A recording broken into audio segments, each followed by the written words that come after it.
Welcome to this episode of Kennedy Saves the World. And today, once again, I am pleased and honored to welcome Benjamin Hall. Of course, you remember Benjamin, his incredible book, one of the best books that I have read. I've told so many people about this book, this journey, the trauma and the triumph. An absolutely incredible story, so beautifully told. It is called Saved, a war reporter's mission to make it home. And I hate to spoil the ending, but he did. And the book is so moving, so beautifully written, because it's about an incredible person who now has his very own podcast, Searching for Heroes, which you can download every Sunday at 3 p.m. Benjamin Hall, welcome back to Kennedy Saves the World. What a pleasure to be here. Thanks, Kennedy. So you have been very busy. I've seen you all over Fox. I know you have been reporting and writing, and now you're adding a multimedia platform to your milieu. So tell me about the podcast. You know, you were talking about my book just then, and you said that it was this journey to make it home. And that's what I thought throughout the whole book. But then what I discovered once I got home was that was just the first chapter. And after that, what I was driven to do, what I've wanted to do every second, is to go out and take the lessons that I learned, to lift up the people who helped me as well. And that's where this podcast came from. You know, it's not just about getting home. It is taking setbacks like I had, and it's about making positive things out of them. So what this podcast is about is it's finding all the other people out there, as many people as possible, who have gone through some of the hardest things you can imagine, but have gone round and built themselves back up stronger and have gone on to incentivize and help others as a result. And it is remarkable. You know, I've spent 15 years covering war and conflict and the worst things in life. But what I actually missed, what I learned during my own injury, is that there were so many positive things in war, more than there were negative. The brotherhood, the family, the courage, the bravery. And I think that we don't tell those stories enough. And it doesn't just happen on the battlefields. It happens at homes. It happens in every village. It happens in every community, every town, every state. There are people out there who do amazing things to keep communities strong. So that's, again, what this podcast is about. It's about finding these amazing heroes, you know, all over America. And the people who I think give America its incredible backbone and make it so strong, positive. So tell me, do you, and as you talk about that and you talk about the heroes, there are also a lot of people in your book because it's really easy to give a lot of credit to the surgeons and the first responders and the accidental first responders who saved your life and got you out of Ukraine, got you safely to Germany, and got you safely to Texas. But what about the people that you write about so eloquently, some of the physical therapists that you work with? Are you going to interview them on the podcast? Absolutely. So it's there will be some of the guests will be people who saved me, the veterans who came in and risked their lives, but also some of the physios as well. Those are the people right on the front lines of medical recovery. They're the ones that were picking me up every day and saying, "You've got this. You can do it." And every day for 7 months, I was with them, and we were taking this journey, literally step by step together.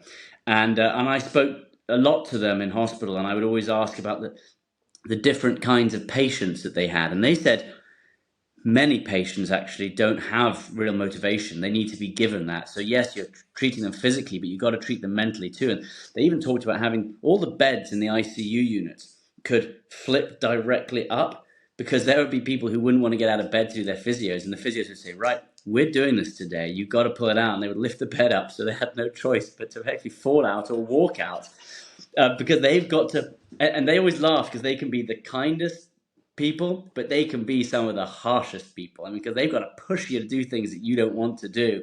So the physios are fascinating as well, and I continue to work with physios most days at the moment. You know, that's an ongoing thing for me. So yeah, they'll be definitely on it as well. It's pretty incredible because if I remember from the book, you were working 6 hours a day on physical therapy. How much has that changed for you? Like, what are you down to? No, I mean, I still, 3 days a week, I'm doing 3 hours, and the rest Wow. I'm doing 1.5. Now I get the weekends off, but even then I've got to do physio by myself. The reason you do so much in hospital is because sitting in a hospital room for 7 months is very, very boring. So I was like, sign me up for everything you've got. Like, let's do it all. And like, and if they wanted to take me home and I wasn't exhausted, I'd say, no, we're doing more. I want to keep doing it. You've got to push yourself. And that's not just true in recovery.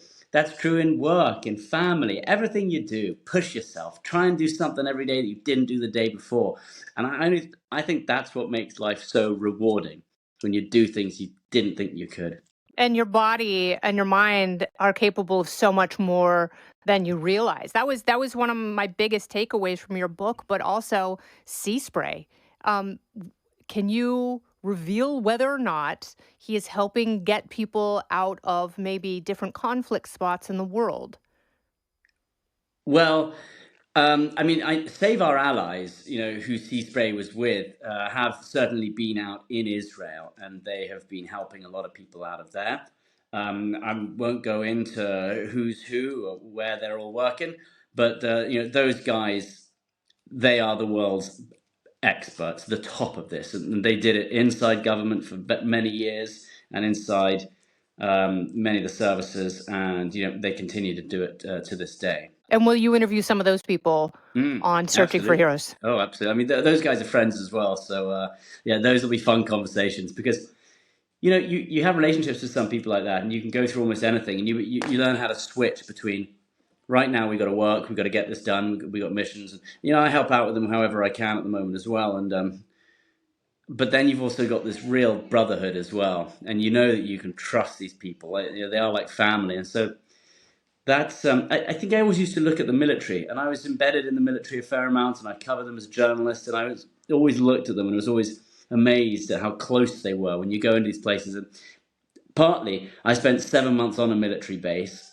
being treated, and I was saved by all these amazing veterans. And I one of the greatest things is I feel like I've been given a little glimpse and become a little part of that amazing brotherhood, and so it's actually been a great gift to me. And so yeah, it's an honor. Would you ever want any of your daughters to join the military? Absolutely, absolutely. Honestly, I don't think there's anything better out there.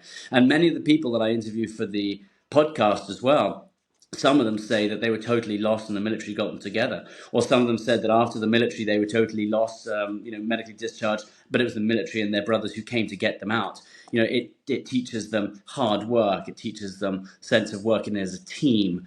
And I think that not enough people give them credit. And we do at Fox all the time because we respect it. But if you go across America, there are some places that don't. And the way I see it, the military has saved our nation so many times. The military has saved my family so many times. It saved my father in World War II. American soldiers pulled him out of the battlefield when he was a 12-year-old boy. It effectively saved me as well. I couldn't think of anything more worthy for my children to do than sign up. And that's what's so stunning about the book is the story about your dad's survival and yours. The parallels are so striking and so similar. Who would you most like to interview that you haven't spoken with yet? What kind of a story, as someone who has survived and really triumphed, but also someone who has covered the world as a journalist, who would you like to speak to that you haven't spoken to yet? Well, there are a couple of people specifically, and actually, I plan to start reaching out to see if I can find them. On When I left launch school and I was very badly injured, and I was flying across to San Antonio, I was on the C-17, and I was in one of the darkest places. And there was this one soldier on there who kind of saw me, and I was on this flat stretcher, and I was on a whole lot of drugs, and I was hallucinating, and he came over, and he chatted to me for a little bit, and he just said, just filled me full of confidence. And he was special forces, and he was coming back, and he was this amazing glimmer of hope at a time when I thought all was gone. And he came over, and I thought he was going to, attack me because I was in this paranoid world. And he just showed me this incredible glimpse of hope and wonder. And from then on, the journey turned.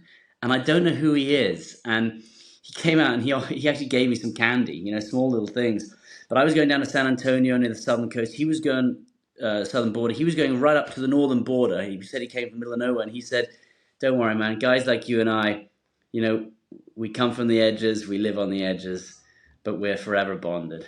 And I don't know. I want to find out who he is. And I know the plane that I came over on, there are a bunch of people on it. So I'm trying to reach out and find out who he might be. So that's who I want to interview. And the thing is, I don't just want to interview political leaders, or generals. This podcast are about the people in everyday life, people in our communities who do amazing things. So that's what I'm looking for, rather than just the well-known people. And the dogs who save us, Benjamin. The That's dogs it. we have as family members, and the ones who work in rehabilitation facilities, who give people just an unspoken sense of love and belonging. And that was also one of my favorite stories in your book.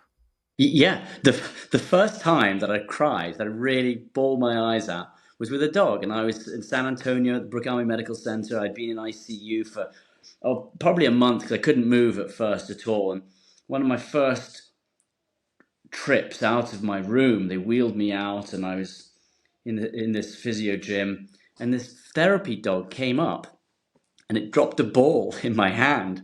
And I threw the ball to the end of the physio, and just like my dog at home, it ran, picked it up, brought it back. And that was the first moment, because I'd been living in this kind of dream world in the ICU where I'd forgotten what the world was like. You cut off.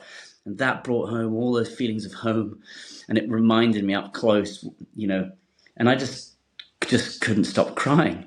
And it was one of the few times that it just came out. But it wasn't sad. It was just a release. And it was over this dog. And even today, my dog is with me all the time when I'm at home. And they just, what is it about? They remind you of their family, So yeah, so dogs as well. They're a little harder to interview, but if there's anyone who can do it, you're the man. All right, Searching for Heroes, you can get it every Sunday on Fox News Podcast. Benjamin, Merry Christmas to you and your family. Have a beautiful holiday. Thank you so much for taking the time. And I know you've got at least one more book in you. I cannot wait to read it. I am writing it at the moment, Kennedy. I'm writing it at the moment. Nailed it. All right, you're the best. Continued health and success. Thank you, my friend. And to you too, Kennedy. Thanks. This has been Kennedy Saves the World. I'm Kennedy. Listen ad-free with a Fox News Podcast Plus subscription on Apple Podcasts, and Amazon Prime members can listen to this show ad-free on the Amazon Music app. Oh, go ahead and leave me a review while you're there. I'd love to hear what you have to say. You've been listening to Kennedy Saves the World on the Fox News Podcast Network.